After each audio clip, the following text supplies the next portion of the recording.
Hello everyone and now welcome to a game between KraV versus Infi. This game taking place here on Amazonia. Infi, what the heck? Oh, all right. So quickly, if you guys were wondering what that was all about, Infi chose random. So because Infi was random, KraV wanted to quickly figure out what the strategy was and what was going on there. That's the first time I've actually seen in a cast someone using a reveal that early in the game to try and break what that randomness would be. And KraV now with a little bit of additional information, but down 50 gold and a little bit of lumber. We'll see how he reacts and responds. He is opening things up with a graveyard, a crypt, and now an altar of darkness. So it looks as though it will be Death Knight Fiends as the opening. But yeah, something I had rarely ever considered, and it's probably something only the undead can do. The ghoul, that starting ghoul, having faster movement speed and also additional hit points, allowing him to head off over here, check and use the reveal, and then head back over. Coming back around, Farseer are going to be trained up alongside what appears to be headhunters. We'll take a quick look and keep a close eye on Infi's burrow count and whether or not when he techs to tier 2. We know that KraV is going to have a delayed tech to tier 2 and also a delayed Death Knight, or perhaps even try to go for something as odd as, as odd as a Tavern Hero if KraV does want to try to be sneaky in this situation. Ziggurat waiting to be done here, and then we are going to see Crypt Fiends and a Crypt Lord now being trained up. So Crypt Lord, the strategy to be used instead of that earlier Death Knight. Infi already has that second Orc Burrow. Farseer is already out in play. Going to go ahead and summon up some Spirit Wolves and perhaps try and put of pressure down. Hello, Micafy. How are you doing? I hope you are enjoying this beautiful, well, for me, Tuesday morning as things are getting well underway. All right. Noticing that my desk is an absolute mess because so many people sit here and don't put things back where they belong. Yeah, I'm not putting on nail polish at all. Why is there nail polish on my desk? Just, well, having 3 girls means that things like that can happen. All right, going after some of these units here. Who's going to get the last hit on that unit? And it is going to end up being the Infi's Farseer there.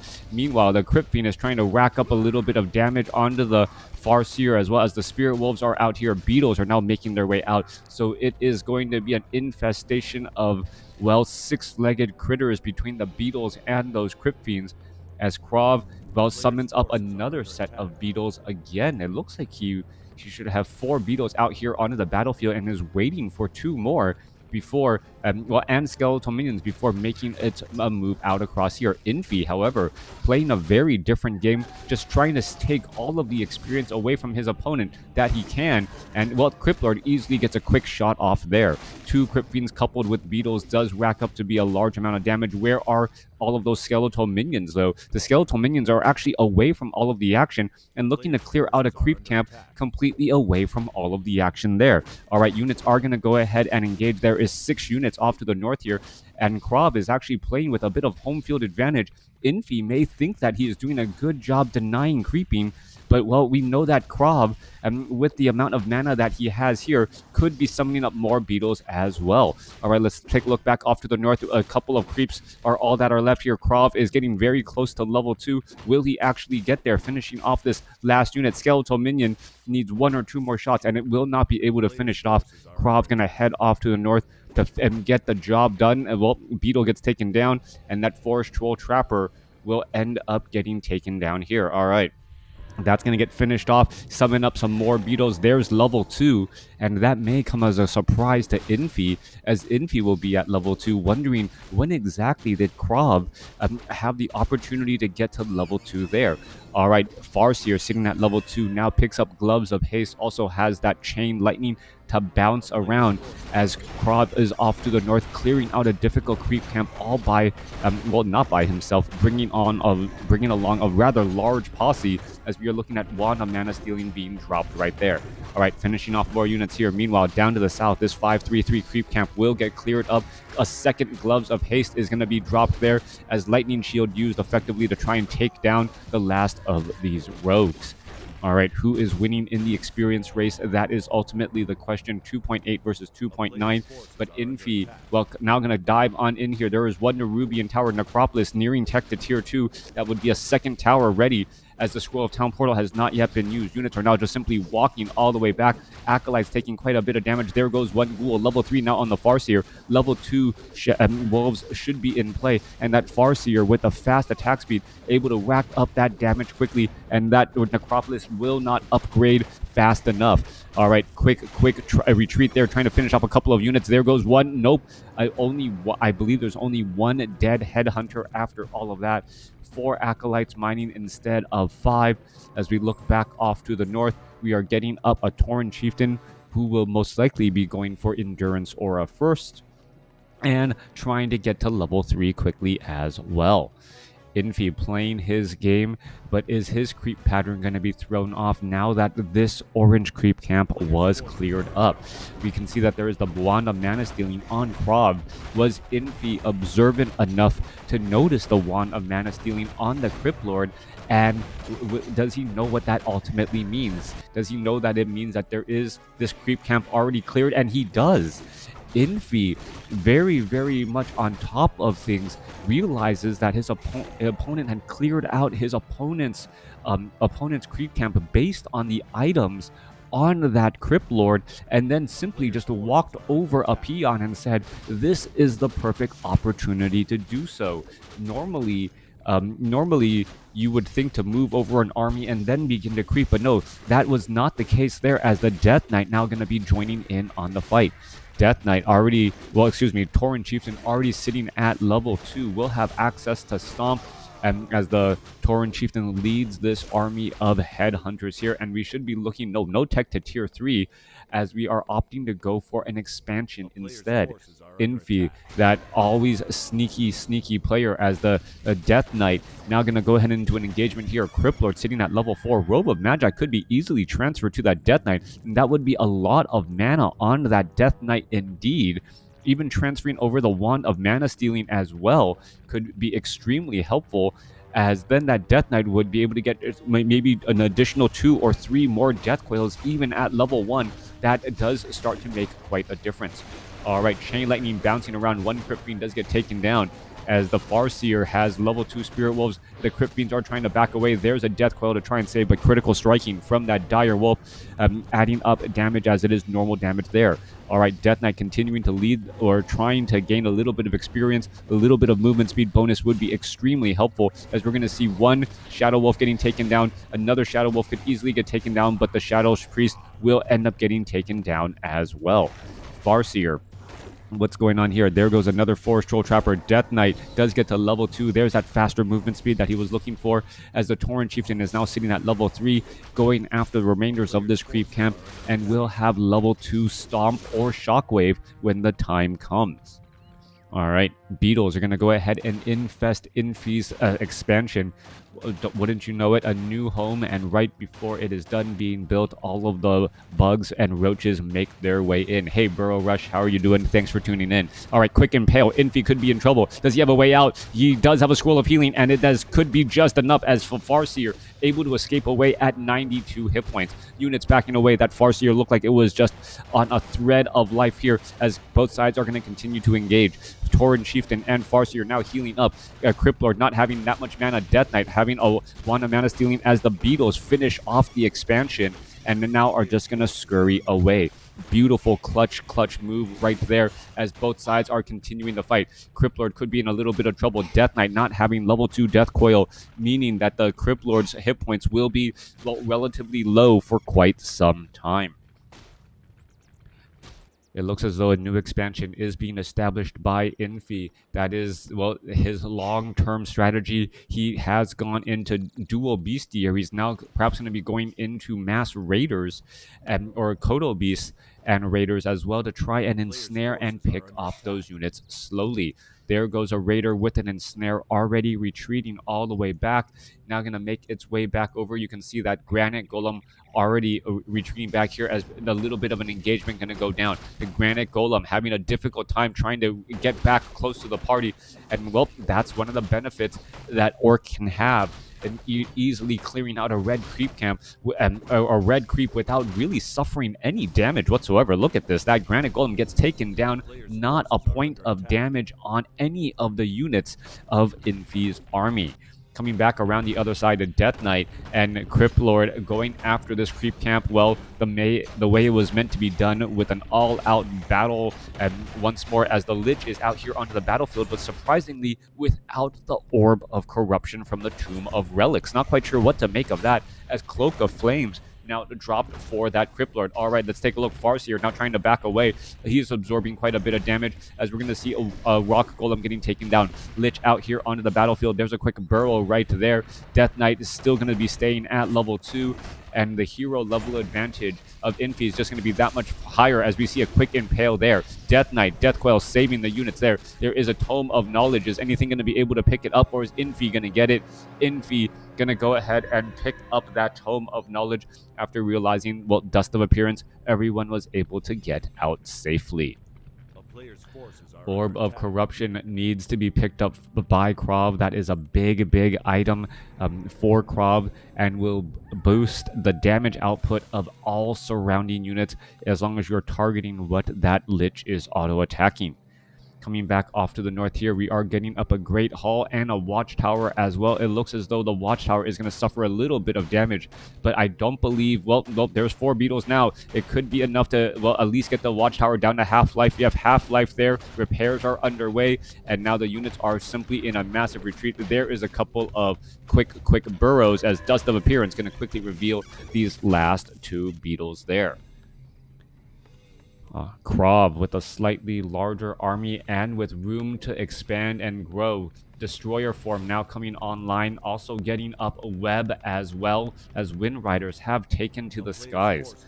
Farseer sitting at level 4, that Claws of Attack plus 12, a very big damage bonus overall, as the Tauren Chieftain, well, Tauren Chieftain continues to lead the charge here. Level 3 Stomp, or level 3 Stomp just around the corner, as the Tauren Chieftain is getting very close to level 5. Meanwhile, the Lich does not have level 2 yet, and the downside of not having level 2 on the Lich is that you don't have Frost Armor. Without Frost Armor, those Shadow Wolves do, or these Dire Wolves do really deal large amounts of damage with that critical strike and normal damage combined together for a nasty 1-2 punch. Coming back around, we are looking at 56 supply now, as more units are being trained, going in for some Banshees to get some anti-casting, anti-magic shell, perhaps to stop some of that Stomp and Chain Lightning before it gets out of hand. Infi, on the other hand, has a stronger economy going. He did have to spend quite a bit of gold to get this expansion up and running, but with that level 4, nearly level 5 Chieftain, well, that stun radius is just going to get so large. All right, a little bit of damage right there. Dire Wolf down to 55 hit points. What is this? KraV unsummoning his Altar of Darkness to get a little bit of additional gold, and that was, well, unexpected to say the least. KraV pulling in an all-in with this army here, sitting at a 63 supply army compared to Infi's 69. KraV does have a comparable size army, since he can bring over all of his units. Acolyte's still mining away, but he isn't fully done yet. So I guess this is the question. When you're not really fully done mining from your gold mine, you don't really need to start unsummoning buildings, but this is going to be the case. He's now perhaps looking to buy the necessary items in order to get a bit of an advantage. No Scrolls of Healing, only an Orb of Corruption. was the most recent purchase, and a potion of lesser invulnerability. Scroll of healing, yes, was picked up on the Crypt Lord, and we are going to be trying to move out. All right, this is an all-in battle here as the Watchtower going to be absorbing a bit of damage. There's a quick impale, catching a handful of units, and now Tauren Chieftain could be coming in for a stomp. Big damage all across the board as we're looking at the Destroyer quickly getting taken down. So many Wind Riders in the air. Lich now out here onto the battlefield trying to back away. There's another quick impale, another stomp coming back in around as well as the Crypt Fiends are launching in some webs to try to bring down those Wind Riders. All right, battle all around, 60 supply compared to 66. Crypt Fiends getting poked around in the back, need to somehow stay alive as the Tauren Chieftain with so much mana, able to do so much damage as he's surrounded, and now using a potion of lesser invulnerability. Level 3 Stomp now going to come online. That Stomp is going to last forever and a day as the damage is just racking up so much. Death Knight does get a Death Coil off on that Lich before he falls, but that dying effort may not be enough.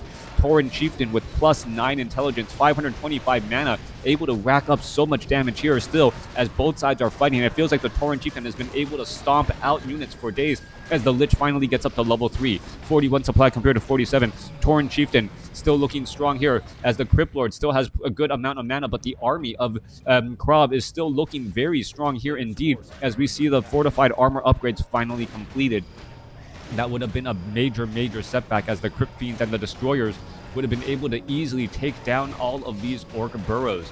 That is not the case. The fortification upgrade completed during that battle as the Farseer now teleports back over next to the Tauren Chieftain. What is that all about? Going to go ahead and healing salve and then perhaps try to make its way back over. KraV is now pushing his way inside the main base here. The burrows are suffering quite a bit of damage as the skeletal minions are getting taken down here. Timing is going to be key. 37 supply compared to 39. 24 supply army compared to 34. Remember, the beetles and the skeletal minions do not count in the overall supply count, and that is the reason why Infi's army just seems that much larger. Lich is out here onto the battlefield. Death Knight not able to be resurrected. Remember, the Altar of Darkness was unsummoned earlier. I don't know if that was on purpose or on accident, but Death Knight, no, resurrected at the tavern, now back out here onto the battlefield. Death Knight resurrected there. There goes some more buildings getting taken down. Peons are getting destroyed. Who's going to end up winning in this battle here as we're looking at the Spirit Walker going into the ethereal form, but a quick bit of damage and now takes down that Spirit Walker as well. Beetles continuing to fight back here. Meanwhile, Farseer and Tauren Chieftain going up against the Black Citadel. It was a retraining into Shockwave, so Infi has now turned this into a base race scenario, knowing that base racing with Shockwave is better than base racing with Stomp. Tauren Chieftain still continuing to put in the pressure. No Acolytes mining here on the gold mine either, as the Chain Lightning and Shockwave doing its job. Farseer continuing the fight. There goes another Shockwave here, as this is turning into a base race scenario once more. All right, we're looking at the Crypt Lord trying to finish off all of these buildings, and the additional fortified armor on all of these buildings really causing a bit of a problem, as the Lich is not close enough to level 6 at all to get access to Death and Decay. No Scroll of Town Portal possible any longer, as the main building has been taken down, and the Tauren Chieftain now still looking to finish off the remainder of many of these buildings here. All right, any additional Acolytes? No Acolytes. And what you see is what you get. All of these buildings that are left behind is what is here, as the Farseer and Tauren Chieftain now realize, wait a second, we cannot be sticking around here at all. All right, anti-magic shell. There's an ensnare. Destroyer could try and engage here. Lich is now coming in from behind to perhaps rack up a little bit of damage. There is a Staff of Teleportation in order to get that Tauren Chieftain back home and protecting what is going on here. All right, repairs are underway. Burrows, ooh, Crypt Fiends and Ghouls getting taken down there. Tauren Chieftain delivering a killing blow to many of those units, as we now see a Scroll of Town Portal for the Farseer to rejoin back in on the fight. A Raider getting teleported only to die. I never even knew that was possible. How did he teleport over and then die? There was no lightning shield that I saw. I guess there was a split-second difference there. So a lot of first-time things that I've seen in this game. Oh, all right. Spiked barricades causing quite a bit of damage here. We're looking still. More units attacking. Could the Raider have attacked his own building with spiked barricades? That would have been funny. All right, coming back through. Farseer, Wind Rider still wandering around here, perhaps trying to put in a little bit of pressure. well, Crypt Lord continuing the fight out here as well, taking quite a bit of damage as the Crypt Fiends are now back out here to engage. There was a lot of corpses here ready to try and finish this off. Meanwhile, Farseer are going to engage against the Haunted Goldmine, trying to finish off the remainder of these buildings here as well. There's 3 buildings off to the north and then 1 building down to the south, as the Death Knight now continuing the chase again. Tauren Chieftain with that faster movement speed, able to get away. Farseer enjoying the Endurance Aura speed boost, able to outrun that Death Knight with Unholy Aura since it's only level 1 variety. All right, Crypt Fiends continuing the fight. It looks as though Staff of Teleportation inbound for that Farseer. Farseer could try and, well, finish things off here, getting in some Spirit Wolves. There goes some Chain Lightning bouncing things around as the Farseer able to protect his main base. This is still very, very close. A handful of buildings are all that are left on for KraV, and Infi still mining off of this base here. His expansion really turning things around, but the Farseer could be in a lot of trouble. Death Coil, Frost Nova, and that Impale, but the Farseer with that faster movement speed able to get away in time. All right, more pressure coming back across here. Death Knight, however, no easy way to head back home. Tauren Chieftain now looking to finish off the remainder of the buildings here, as we see 2 watchtowers being built down to the south as well, and that is going to be the game. A beautiful, beautiful game between Infi and KraV taking place here. Hope you guys enjoyed it. An absolute, well, a lot of first-time things seen, but Infi rising to the occasion and being able to handle, well, whatever KraV was able to throw at him. Thanks for watching.